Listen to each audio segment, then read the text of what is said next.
I'm Katerina and I'm here at the Coalition Studio. Today I'll be talking with studio head Rod Ferguson and multiplayer design director Ryan Cleven about the upcoming Gears 5 Horde mode. Just being here at the studio, you can really feel the excitement and the passion that went into this game and this mode. So let's go check it out. We always talk about co-op as cake and not icing, that co-op is central to what it is to be Gears. And so I feel like Horde is sort of a really large expression of that with 5-player co-op.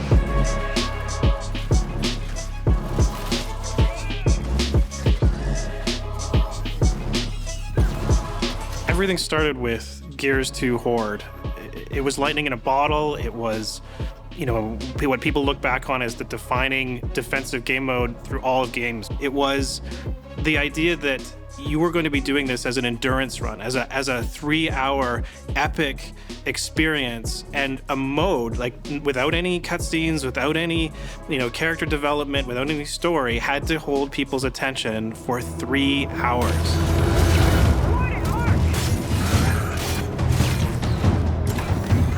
And with Gears 5, what we feel that we've done really is almost the complete realization of what Gears 2 set out to be. The big thing for us now is this idea of ultimates.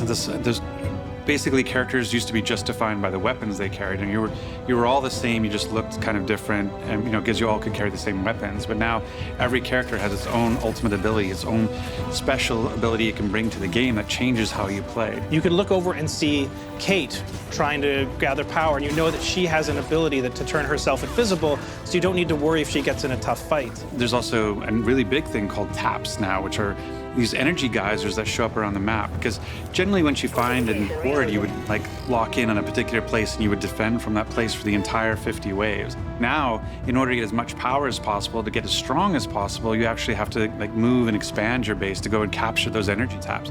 And every 10 waves, once you beat that boss, a new energy tap appears and you have to go and capture it. So it's really changed the dynamic where now it's much more aggressive than it was in the past. For the first time, your character will start with all the cards that they've already equipped, but they will then increase the power of those cards and increase the power of their core abilities over the course of the game. And that progression is then reset, and you can do it again the next game. And this means that every game feels fresh. You can try a different combination of perks that work with your cards in a specific way. Seeing people make a certain build, like here's a Kait build, I use these cards with these perks, and here's a Dell build, and I think it will be really exciting to see them mix and match and see these different playstyles come together.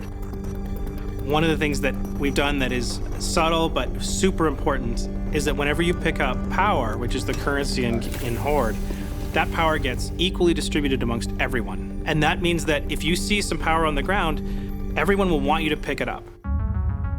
And then we've added stuff to give more information to the players, and things like health bars over bosses and mini bosses. And so there's little feedback mechanisms, and it allows you to play differently, because now I can see that the mini boss is on very little health, so I can go I'm gonna get aggressive because I know I can do it. Or I can see, oh, they still have a lot, so I'm gonna hold back. To take characters and push them even further, we've added Jackbot as a playable character inside Horde. It's one of the most pivotal roles on the battlefield.